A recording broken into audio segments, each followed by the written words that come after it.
f of z is equal to x plus iy is analytic.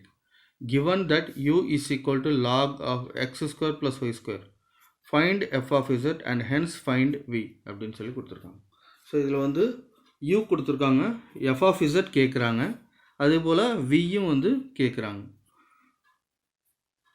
So நமக்கே தெரியும் f of z கண்டுபிடிக்கிற formula என்ன அப்படின்னு சொல்லி பார்த்தோம்னா f of z is equal to integral pi 1 of z comma 0 minus I into pi 2 of z comma 0 dz plus c. இதான் வந்து f of z கண்டுபிடிக்கிற ஃபார்முலா.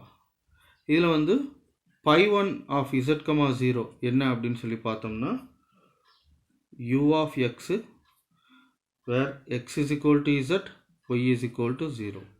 அதே போல் pi 2 of z comma 0 இது என்ன வரும் அப்படின்னு சொல்லி பார்த்தோம்னா u of y, அதே போல் x is equal to 0, x is equal to z, y is equal to 0. இதுதான் ஃபார்முலா.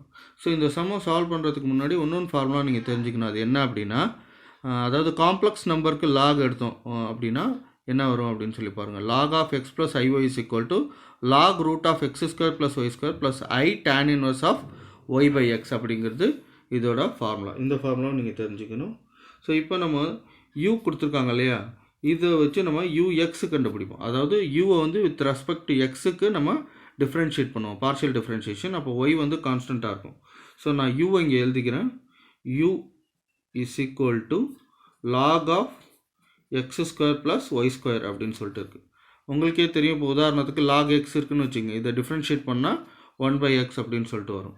அதே போல் u ஆஃப் எக்ஸ், அதாவது u வந்து வித் ரெஸ்பெக்ட்டுக்கு எக்ஸுக்கு நம்ம டிஃப்ரென்ஷியேட் பண்ணோம்னா 1/x square plus y square. இதுக்கு லாக் பக்கத்தில் என்ன இருக்குது, அது அப்படியே டினாமினேட்டரில் இருக்கும். அது மட்டும் இல்லாமல் இதையும் தனியாக நம்ம டிஃப்ரென்ஷியேஷன் பண்ணணும். இப்போ எக்ஸ் ஸ்கொயரை நம்ம டிஃப்ரென்ஷியேஷன் பண்ணால் 2x அப்படின்னு சொல்லிட்டு வரும். ஒய் வந்து இங்கே கான்ஸ்டன்ட், ஏன்னா பார்ஷியல் டிஃப்ரென்ஷியேஷனால் ஒய் வந்து கான்ஸ்டன்ட். அப்போ ஒய் ஸ்கொயரை டிஃப்ரென்ஷியேட் பண்ணால் 0ன்னு வந்துடும். ஸோ அப்போ நமக்கு என்ன வரும் அப்படின்னு சொல்லி பார்த்தீங்கன்னா 2x divided by x square plus y square அப்படின்னு சொல்லிட்டு வந்துடும். இப்போ நம்ம எக்ஸுக்கு வந்து, அதாவது u ஆஃப் எக்ஸில் எக்ஸுக்கு வந்து இசட்னு போடணும், ஒய்க்கு வந்து 0ன்னு போடணும். அப்போ தான் நமக்கு pi 1 ஆஃப் z, 0 நமக்கு கிடைக்கும். ஸோ அது போல் போட்டோம்னா இங்கே 2z divided by z square plus 0 square அப்படின்னு சொல்லிட்டு வந்துடும். ஸோ இதில் 0 ஒமிட் பண்ணிடலாம். இசட்டையும் நம்ம கேன்சல் பண்ணிட்டோம் அப்படின்னு சொல்லி பார்த்தீங்கன்னா 2/z அப்படின்னு சொல்லிட்டு வந்துடும். ஸோ இதான் வந்து pi 1 ஆஃப் z, 0. அதே போல் pi 2 நம்ம கண்டுபிடிக்கிறாங்க தான் uy கண்டுபிடிக்கணும். ஸோ uy நம்ம கண்டுபிடிப்போம். uy அப்படின்னா என்னென்னா, இந்த கொடுத்துருக்க ஈக்குவேஷனை வந்து வித் ரெஸ்பெக்ட் டு ஒய்க்கு நம்ம டிஃப்ரென்ஷியேஷன் பண்ணுறோம். ஸோ ஒய்க்கு பண்ணும்போது அதே போல் தான் லாக் இருக்கிறதுனால 1/x ஸ்கொயர் ப்ளஸ் ஒய் ஸ்கொயர்னு வந்துடும். அதே போல் இதை மட்டும் தனியாக நம்ம டிஃப்ரென்ஷியேஷன் பண்ணால் இங்கே எக்ஸ் வந்து கான்ஸ்டன்ட், ஏன்னா ஒய்க்கு தான் வித் ரெஸ்பெக்ட் ஒய்க்கு தான் நம்ம டிஃப்ரென்ஷியேஷன் பண்ணுறோம். அப்போ எக்ஸ் வந்து கான்ஸ்டன்ட் ஆகிடும். ஒய் ஸ்கொயரை நம்ம டிஃப்ரென்ஷியேஷன் பண்ணால் 2y அப்படின்னு சொல்லிட்டு வந்துடும். ஸோ அப்போ என்ன ஆகிடும் அப்படின்னா 2y divided by x square plus y square அப்படின்னு சொல்லிட்டு வந்துடும். ஸோ இப்போ நம்ம pi 2 ஆஃப் z, 0 கண்டுபிடிக்கணும்னா எக்ஸுக்கு z, ஒய்க்கு 0ன்னு சொல்லி சப்ஸ்டியூட் பண்ணணும். ஸோ u ஆஃப் y இங்கே வந்து எக்ஸுக்கு zனும் ஒய்க்கு 0ன்னு நான் சப்ஸ்டியூட் பண்ணேன்னா இதில் வந்து இங்கே 2, ஒய்க்கு வந்து 0ன்னு போட்டதுனால எக்ஸுக்கு வந்து z ஸ்கொயரு ப்ளஸ் ஒய்க்கு வந்து 0 ஸ்கொயர். இங்கே நியூமரேட்டரில் 0 வந்ததுனால டோட்டலாக இந்த டேர்ம் ஃபுல்லாகவே 0 ஆகிடும். அப்போ pi 2 ஆஃப் z, 0 வந்து 0 அப்படின்னு சொல்லிட்டு வந்துருச்சு. இப்போ இது ரெண்டுத்தையும் நம்ம அவங்க கொடுத்துருக்க ஈக்குவேஷன்லாம் சப்ஸ்டியூட் பண்ணலாம். f of z is equal to integral pi 1 of z, 0. pi 1 of z, 0 வந்து இங்கே இருக்குது 2/z, 2 divided by z minus I pi 2 of z, 0 வந்து நமக்கு 0 வந்துருச்சு. ஸோ 0 dz ப்ளஸ் c அப்படின்னு சொல்லிட்டு வந்துடும். dz ப்ளஸ் c அப்படின்னு சொல்லிட்டு வந்துருச்சு. ஸோ இந்த டேர்ம் அப்படியே வந்து 0னால கேன்சல் ஆகிடுது. அப்போ என்ன ஆகிடும்னா 2/z அப்படின்னு சொல்லிட்டு வந்தது.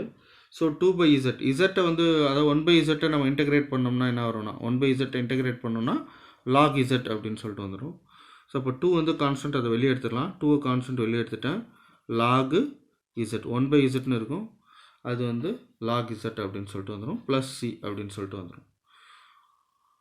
ஸோ இதில் பார்த்தீங்கன்னா f of z is equal to 2 log z is equal to x plus iy. அதனால் x plus iy அப்படின்னு சொல்லிட்டு எழுதிக்கிறேன்.